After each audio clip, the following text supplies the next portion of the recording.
रामलला मंदिर 500 वर्षों तक हिंदुओं के निरंतर संघर्ष की कहानी।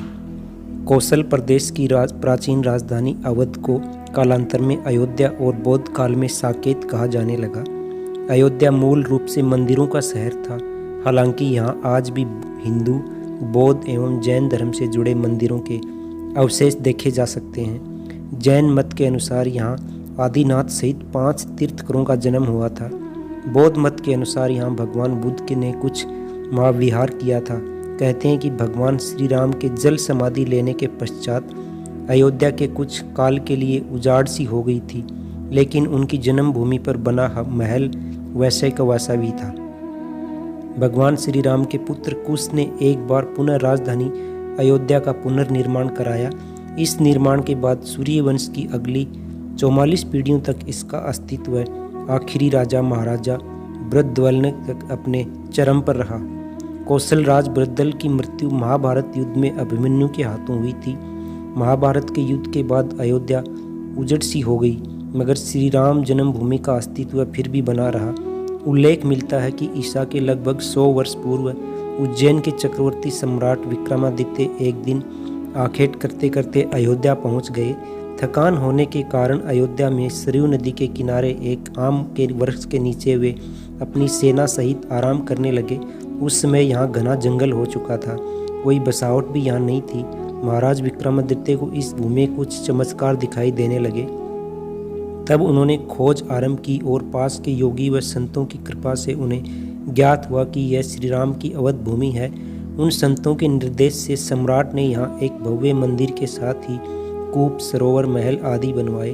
कहते हैं कि उन्होंने श्री राम जन्मभूमि पर काले रंग के कसौटी वाले पत्थर 24 स्तंभों पर विशाल मंदिर का निर्माण करवाया था। इस मंदिर की भव्यता देखते ही बनती थी। 600 ईसा पूर्व अयोध्या में एक महत्वपूर्ण व्यापार केंद्र था। इस स्थान को अंतर्राष्ट्रीय पहचान 5वीं शताब्दी में ईसा पूर्व के दौरान तब मिली जब कि यह एक प्रमुख बौद्ध केंद्र के रूप में विकसित हुआ। तब इसका नाम साकेत था। कहते हैं कि चीनी भिक्षु फाहियान ने यहाँ देखा कि कई बौद्ध मठों का रिकॉर्ड रखा गया है। यहाँ पर 7वीं शताब्दी में चीनी यात्री हेनसांग आया था। उसके अनुसार यहाँ 20 बौद्ध मंदिर थे तथा 3000 भिक्षु रहते थे, और यहाँ हिंदुओं का एक प्रमुख और भव्य मंदिर भी था, जहाँ रोज हजारों की संख्या में लोग दर्शन करने आते थे।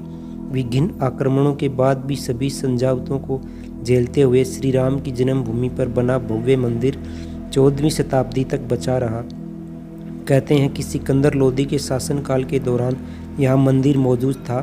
14वीं शताब्दी में हिंदुस्तान पर मुगलों का अधिकार हो गया और उसके बाद ही राम जन्मभूमि एवं अयोध्या को नष्ट करने के लिए कई अभियान चलाए गए।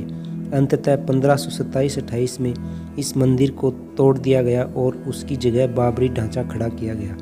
मुगल साम्राज्य के संस्थापक बाबर ने एक सेनापति ने बिहार अभियान के समय अयोध्या में श्री राम के जन्म स्थान पर स्थित प्राचीन और भव्य मंदिर को तोड़कर एक मस्जिद बनाई थी, जो 1992 तक विद्यमान रही।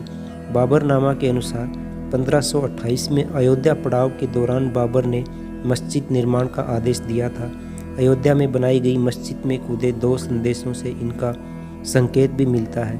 इसमें एक खास तौर से उल्लेखनीय है इसका सार, जन्नत तक जिसके न्याय के चर्चे हैं। ऐसे महान शासक बाबर के आदेश पर दयालु मीर बकी ने फरिश्तों की इस जगह को मुकम्मल रूप दिया।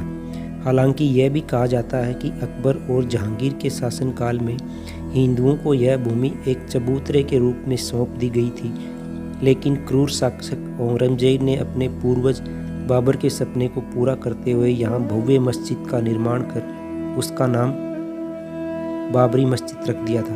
मंदिर से जुड़े लोग इतने वर्षों तक कानूनी लड़ाई लड़ते रहे और अंत में भारत के सर्वोच्च न्यायालय में मंदिर बनाने की इजाज़त दे दी।